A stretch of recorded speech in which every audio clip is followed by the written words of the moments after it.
Olá, boa tarde, amados irmãos.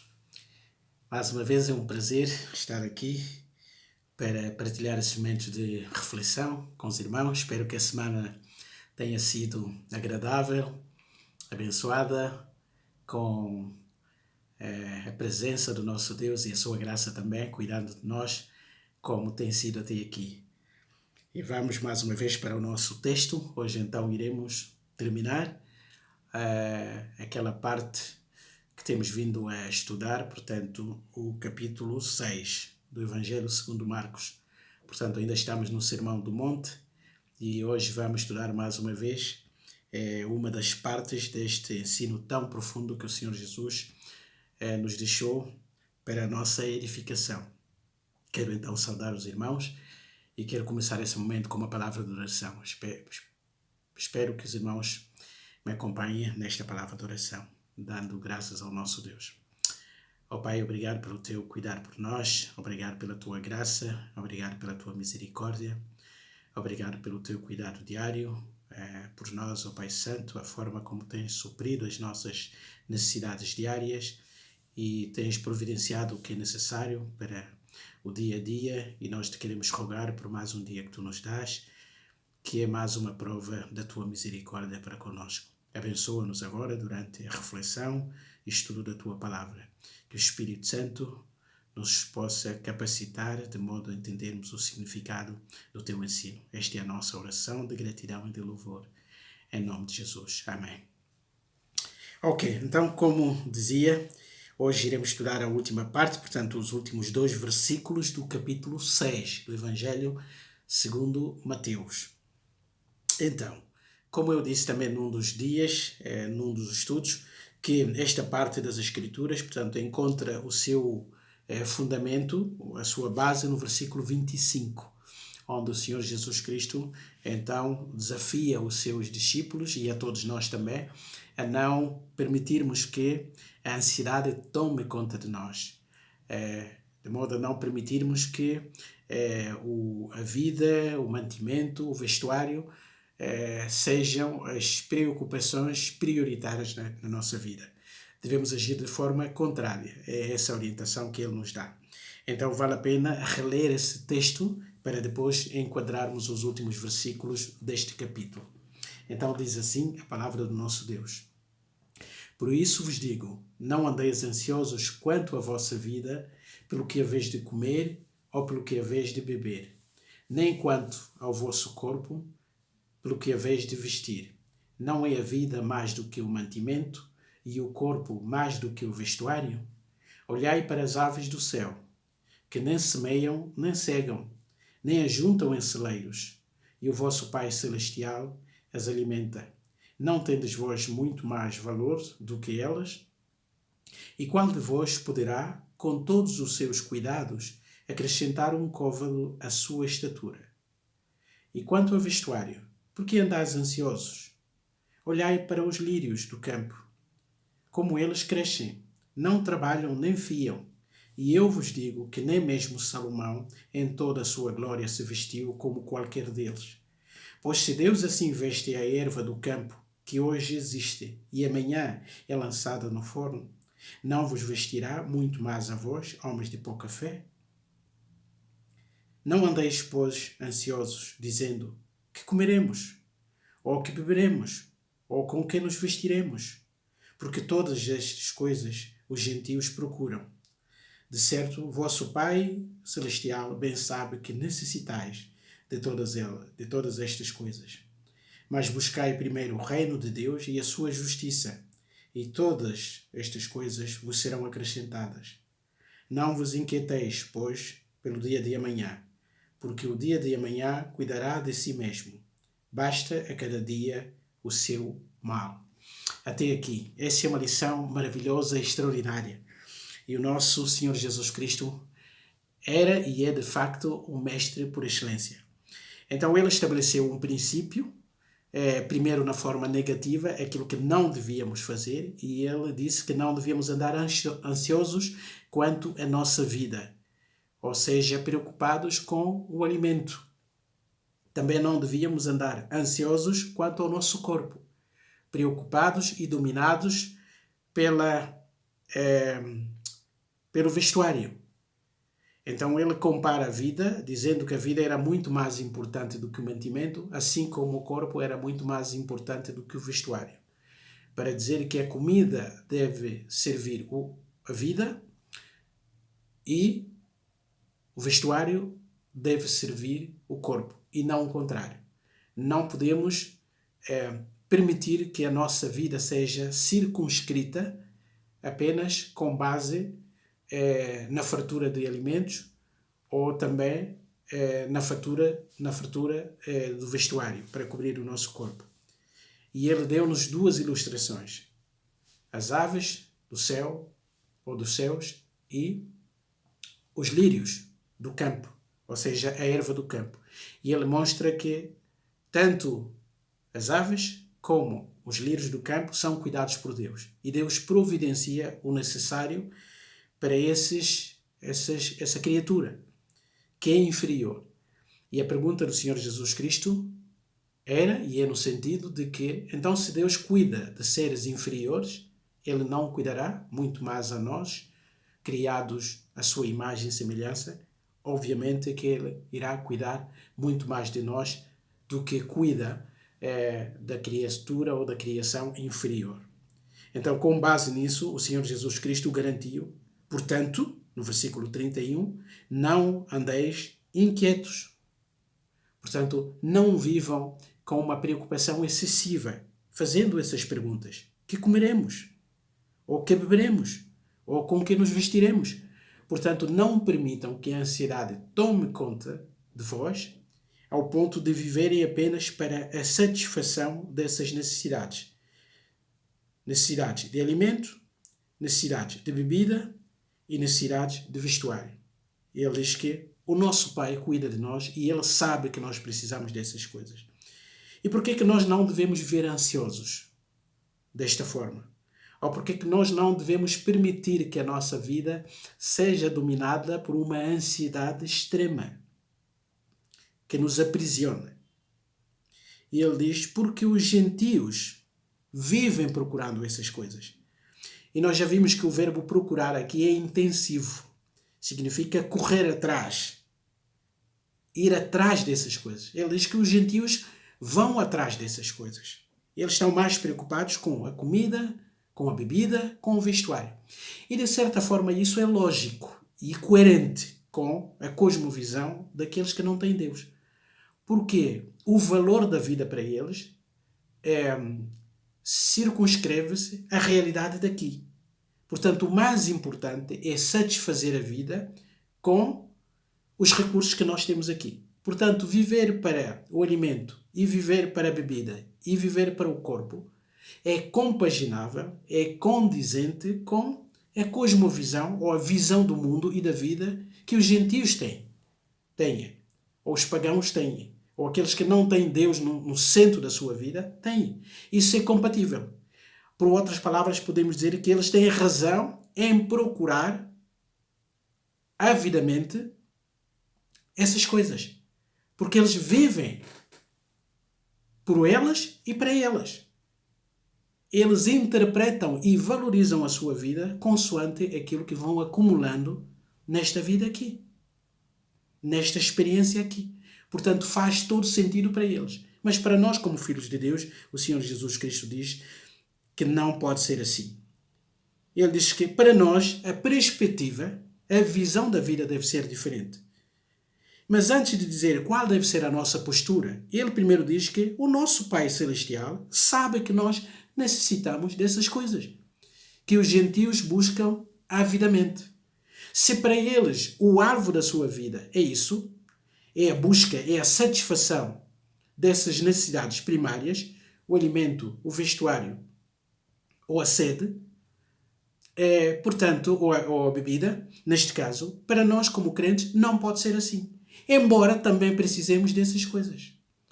E o Senhor Jesus Cristo estabelece aqui o princípio, dizendo que se os gentios buscam avidamente essas coisas, vivem intensamente, vão atrás disso tudo, e enquanto não alcançarem esses bens, não se sentem realizados, nós devemos ter uma postura diferente.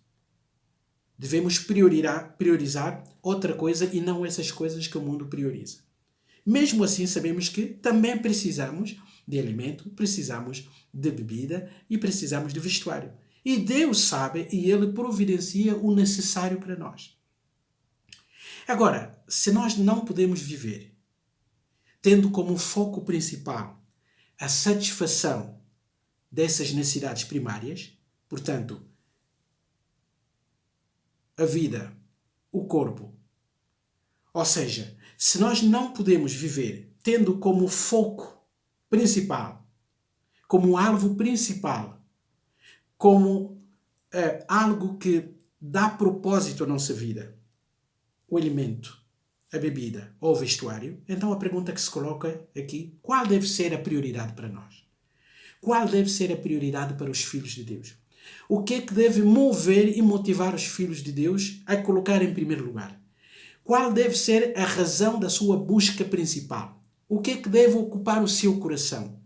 Eles devem viver para quê? O que é que deve ficar na sua visão como foco, como alvo, para eles procurarem alcançar? E a palavra de Deus é equilibrada aqui. E o ensino do Senhor Jesus Cristo é magnífico. Isso é coerente na Bíblia e traz um equilíbrio tremendo. E eu diria mesmo inteligente e até racional. Porque a Bíblia nunca nos proíbe algo sem nos apresentar a alternativa. A Bíblia nunca condena uma visão de vida sem nos apresentar uma visão correta da vida.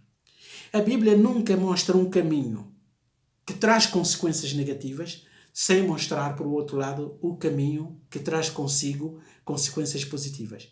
Ou seja, a Bíblia nunca faz simplesmente uma descrição da realidade, uma análise e um diagnóstico da situação na qual o mundo se encontra. Ele analisa o mundo, ele mostra aquilo que é negativo e que deve ser evitado, mas ao mesmo tempo também apresenta aquilo que é positivo e que deve ser buscado e imitado. É muito interessante nisso. Então, qual é a proposta do Senhor Jesus Cristo? Aqui. Se por um lado não devemos viver como gentios, que buscam freneticamente satisfazer as suas necessidades básicas, com alimento, com bebida, com vestuário, se eles vivem para aquilo, estabelecem os seus padrões com base nessas coisas, então nós temos a alternativa. E o que é que nós devemos fazer? Porque o nosso coração também é um coração feito para buscar alguma coisa, para buscar significado e sentido.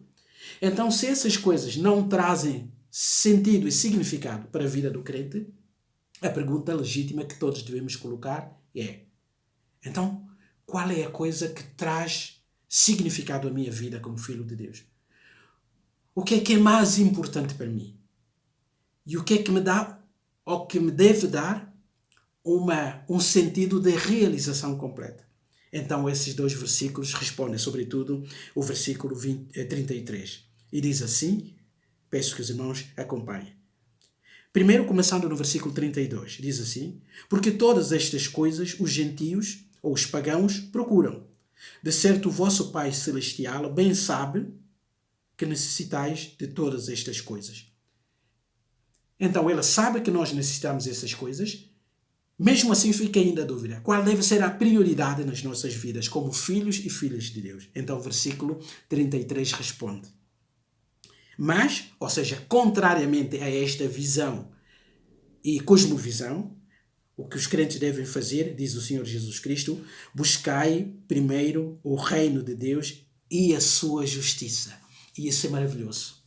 Então, a alternativa para não vivermos vidas desgastadas, que vivem ou que são usadas intensamente na busca da satisfação imediata, a nossa prioridade deve ser buscar, em primeiro lugar, o reino de Deus. E os irmãos veem como o Senhor estabelece a ordem aqui de prioridades. Em primeiro lugar, o que deve cativar o nosso coração, o que deve mover o nosso coração, o que deve servir de motivação principal a cada um de nós como filhos e filhas de Deus é a busca do reino de Deus. E o que é o reino de Deus aqui? O reino de Deus significa o governo de Deus. Ou seja, o domínio de Deus sobre as nossas vidas. Por outras palavras, a vontade do próprio Deus. Ou seja, nós como filhos de Deus devemos ter como foco principal viver uma vida que satisfaça a vontade de Deus.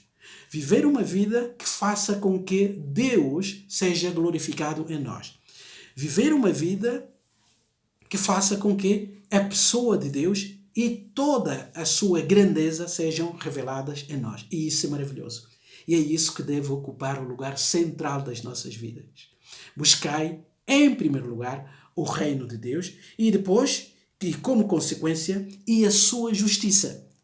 Ou seja, se Deus ocupar o lugar central da nossa vida, se nós vivermos nesta vida e tivermos como prioridade buscar a vontade de Deus, buscar agradar o nosso Deus e viver para exercermos um relacionamento de intimidade com Deus e termos isto como prioridade da nossa vida, então, consequentemente, nós também iremos buscar a retidão de vida. A justiça aqui significa a justiça de Deus, ou seja, a justiça que está de acordo com os padrões de Deus. Por outras palavras, é uma experiência de vidas retas, de acordo com os padrões estabelecidos pelo próprio Deus. Em primeiro lugar, o domínio de Deus, o reino de Deus, o governo de Deus sobre as nossas vidas. Buscar e exercitar uma vida de intimidade constante e diária com Ele. E como resultado desses relacionamentos, então nós iremos agir de acordo com o caráter do nosso Pai. Sendo Ele um Pai justo e santo, nós também devemos viver vidas justas e santas. Portanto, esta deve ser a nossa principal prioridade da vida. Esta deve ser aquela dimensão, aquela perspectiva que deve dominar toda a nossa vida aqui na Terra. E é isso que faz a diferença entre aqueles que creem em Deus e aqueles que não conhecem a Deus. Portanto, nós devemos buscar em primeiro lugar o reino de Deus e a sua justiça. Agora, repare que todas as outras coisas que o Senhor Jesus Cristo já tinha dito no versículo anterior, que o Pai Celestial bem sabe que necessitais de todas essas coisas, nos serão um acréscimo. E aqui o Senhor Jesus Cristo estabelece o equilíbrio que é fundamental para todos nós, amados irmãos. Tudo aquilo que nós beneficiamos para suprir as nossas necessidades, como seres humanos, físicos e biológicos, é apenas um acessório. Porque nós também somos seres espirituais. E a nossa alma, o nosso espírito, é o elemento central da nossa existência. E este elemento central da nossa existência nunca será satisfeita com base em alimentos, ou seja, com matéria, porque a matéria não pode satisfazer o espírito. Se por um lado, já que nós somos o espírito ou o lado espiritual, mas também temos o lado material, se do lado material Deus supre essas nossas necessidades, e há a promessa aqui de que Deus supre essas necessidades, então o que deve suprir as nossas necessidades espirituais? E a resposta aqui é a vida ou uma vida de intimidade com Deus. Uma vida que coloca Deus no centro e o coloca como prioridade da nossa própria experiência e da nossa existência. Portanto, buscar o reino de Deus, o seu domínio, a sua vontade e permitir que a sua vontade seja feita em nós e a satisfação da vontade de Deus seja o alvo e o desejo máximo da nossa existência. Isto é prioritário e isso é mais importante. Isso é maravilhoso, aquilo que o Senhor Jesus Cristo está a ensinar. E Ele diz que todas as outras coisas que também são necessárias para a vossa experiência de vida biológica, terrena, só que essas coisas serão um acréscimo. E nós sabemos que o acréscimo significa que é algo que é considerado um acréscimo, acaba por ser algo acessório. Ou seja, não é o principal. Então, se todas essas coisas são um acessório, então o principal para encontrarmos um equilíbrio na vida é a busca do reino de Deus. É a busca do domínio de Deus. É vivermos vidas de tal forma que tenham como preocupação principal a satisfação da vontade desse grande Deus que temos, que é nosso Pai. Ou seja, tudo o que eu faço, mesmo quando uso aquilo que Deus me dá como bênçãos, deve ser sempre avaliado à luz do meu relacionamento e da minha intimidade com Deus. Será que eu estou a fazer? Será que o trabalho que faço Será que a forma como uso os recursos que Deus me dá? Será que a forma como administro as bênçãos que Deus me dá contribui para que Ele seja honrado na minha vida? Contribui de modo que Deus seja glorificado na minha vida? Eu faço tudo o que faço motivado pela glória de Deus e pela satisfação da sua vontade ou não? Então este deve ser o critério para avaliarmos a nossa vida. Isso é maravilhoso. Por isso é que o Senhor Jesus Cristo termina dizendo: não vos inquieteis, pois. Ou seja, mais uma conclusão aqui. Portanto, não vivam inquietos pelo dia de amanhã, porque o dia de amanhã cuidará de si mesmo. E nós já vimos isso e voltamos a enfatizar. Não vivam dominados por uma preocupação antecipada. Estão no dia de hoje, estão a experimentar as coisas do dia de hoje, mas já estão a sofrer por antecipação por aquilo que será a vossa vida amanhã. Não façam isso. Isso só vai prejudicar a vossa própria saúde e o vosso próprio equilíbrio e até irá demonstrar que vocês não confiam num Deus que cuida diariamente, tanto das aves como das outras criaturas, e que providencia o necessário para as vossas vidas. Portanto, a vossa preocupação equilibrada deve ser em buscar, em esperar de Deus o suprimento diário. E mesmo assim, e tendo isto em vista, não devem ignorar de que o principal, ou a razão principal pela qual vocês existem é a glória de Deus e a satisfação da sua vontade. Ele diz que não devemos viver preocupados com o dia de amanhã. Por quê? Porque cada dia traz o seu próprio mal. E aqui mal significa dificuldade, ou seja, problemas. Ele tinha dito que não devíamos viver inquietos, não devíamos viver ansiosos, e aqui está a dizer: deixem as preocupações do amanhã para o dia de amanhã. Vivam hoje intensamente. Louvem a Deus. Estabeleçam um relacionamento correto com Deus hoje. Deixem as coisas do amanhã. Porque amanhã haverá outros desafios, haverá outros problemas a exigir de vós resposta. Portanto, deixem as preocupações de amanhã para o dia de amanhã. Vivam o dia de hoje, tentem resolver os problemas de hoje, confiem em Deus hoje, cultivem o vosso relacionamento com Deus hoje e deixem o dia de amanhã para a realidade de amanhã. Isso é maravilhoso. E o que o Senhor Jesus está a ensinar aqui não está fora daquilo que já tinha ensinado antes. Não sei se os irmãos já fizeram esse exercício, mas muito interessante como a Bíblia é coerente e é consistente no seu ensino. Os irmãos viram como o Senhor Jesus Cristo, quando ensinou a oração do Pai Nosso, como ele começou esta oração? É muito interessante, porque ele está a terminar este capítulo exatamente com a instrução que deu na oração convencional que ele deixou como modelo. É muito interessante ler essa parte final do capítulo 5, capítulo 6, relembrando-nos da oração que ele ensinou. Como é que começa a oração do Pai Nosso? Pai Nosso que estás no céu, santificado seja o teu nome. Venha o teu reino e seja feita a tua vontade. Então, tudo aquilo que ele está a dizer aqui no versículo 33, buscai primeiro o reino de Deus e a sua justiça. Então, ele já tinha ensinado na oração. A primeira coisa que nós devemos buscar e aquilo que deve ocupar o lugar central nos nossos corações é a vontade de Deus. Pai nosso que estás nos céus, santificado seja o teu nome. Ou seja, reconhecido como santo, como justo, como grande, como diferenciado. E depois, venha o teu reino. Não é? Buscai primeiro o reino de Deus. A maior preocupação é que o domínio de Deus, o governo de Deus, seja sobre as nossas vidas. Então a minha maior preocupação deve ser: será que a minha vida está a ser governada por Deus?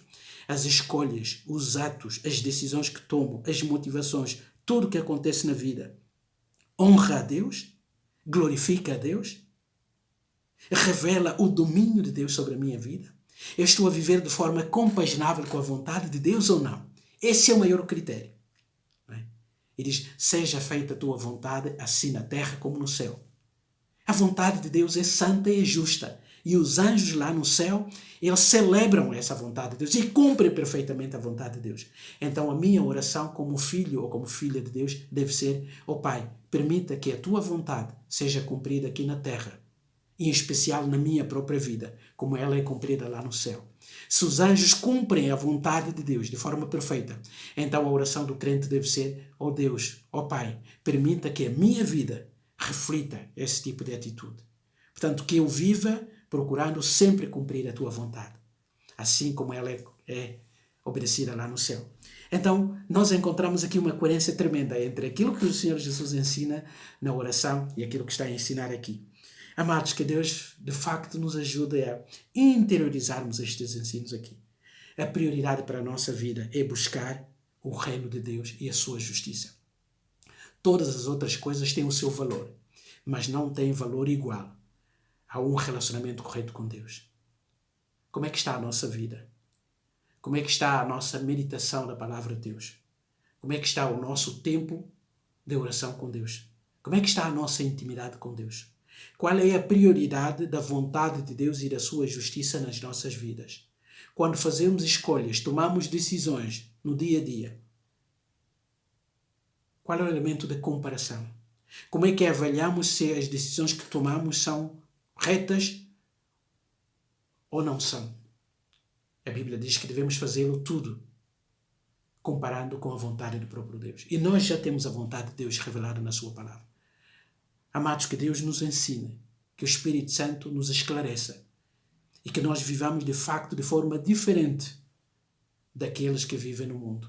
Não pode haver semelhança na forma como nós encaramos a vida aqui.